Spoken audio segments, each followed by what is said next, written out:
how to fix Photoshop paint bucket tool missing in 2026. Please leave a like and consider subscribing if this helps.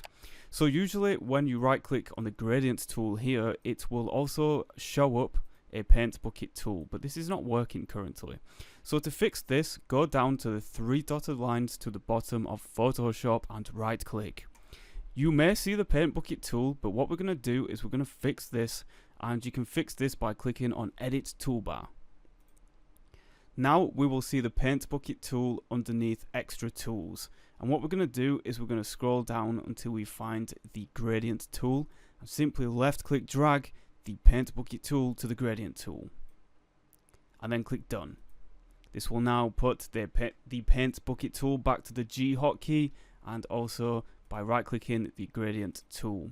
If this doesn't work for whatever reason, you can go to Window at the top, Workspace, and then Reset Essentials, which is the current template that we're using.